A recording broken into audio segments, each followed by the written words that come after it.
Hello, welcome to Comcast Newsmakers, bringing you news and information from people making a difference in our communities. I'm Beverly Weaver, and joining me now is Bruce DeBoskey, the Mountain States Regional Director for the Anti-Defamation League. Welcome, Bruce. Thanks for coming in. Glad to be here. We want to really focus on a program that you're offering in the schools, a free program called No Place for Hate. Tell me a little bit about how the program got started, Bruce, and where you are now with it. Well, what we've learned at the Anti-Defamation League is that bullying continues to be a major problem in middle and high schools throughout our country and our region in particular.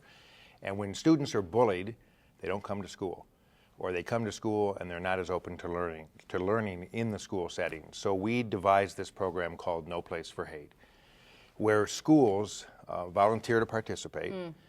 As you said, it's free, and so it's no cost to the schools. And we work with the schools and a coalition of students and teachers and administrators to create a climate and culture of respect where we respect each other's differences and bullying is decreased and students feel safer and more included in the school community. And then come to school, which is vital. Right, and that's what we've learned. In the first year and a half that we've been doing this program, last year we did 19 schools. This year we're in 25 middle and high schools across the region. Students are showing up more. Attendance is up. Disciplinary problems are down. And so students the principals are thrilled because what they're learning is that by really focusing on the values of respect and inclusiveness, you can teach students to respect differences instead of to fear them or to hate them or to act out and bully people, and ultimately we've been successful in decreasing incidents of school-based bullying. And that really does explain the need, because we need students to be going to school to get the education that they need to then turn into a productive member of the society. Right. Well, studies are shown that kids who are afraid of being bullied don't go to school. Or if they don't go to school, they don't pay attention.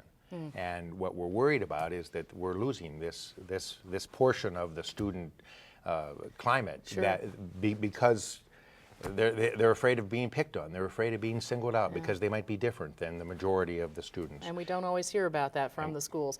What does the school need to do to really earn a designation as a No Place for Hate school? Well, there's a 5-part program that each school has to go through, and the school gets to work with us to design it to make sure it fits with that particular school's climate. But it's a 5-part program. It involves training. It involves signing on to a school-wide resolution of respect. It involves forming a coalition of students and teachers and administrators who are devoted to the project, and it involves acting out the tools that we have created in the school climate to help students and teachers and administrators learn that there's another way of doing business. And to really recognize bullying when it does happen. How many schools are participating now, Bruce, you did mention, and then looking toward expansion? Right, we have 25 schools, middle and high schools in the Mountain States region who are now earning their designation as No Place for Hate schools, and they will complete that designation at the end of this school year, because as I said, it's a year-long process. That's about 30,000 students that we're impacting with No Place for Hate. We hope to expand the program next year to maybe 35 or 40 schools and ultimately to grow. Our goal would be to have every school in the Mountain States region be a No Place for Hate school. And then they do get a nice banner that they can hang in the gymnasium or in the front hallway to recognize that school as being something that is working toward no bullying. Right.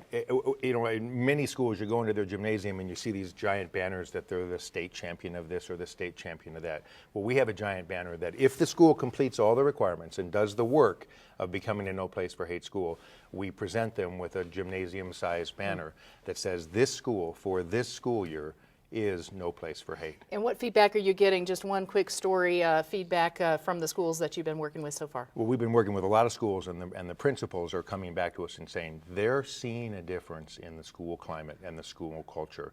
Attendance is up, disciplinary action are down, and students are showing up and learning. And that's what this is about. We want every school to be No Place for Hate. All right. Bruce DeBoskey, the Mountain States Regional Director for the Anti-Defamation League, thanks for coming in and tell us about No Place for Hate. Thank you very much. And thanks for watching Comcast Newsmakers. I'm Beverly Weaver.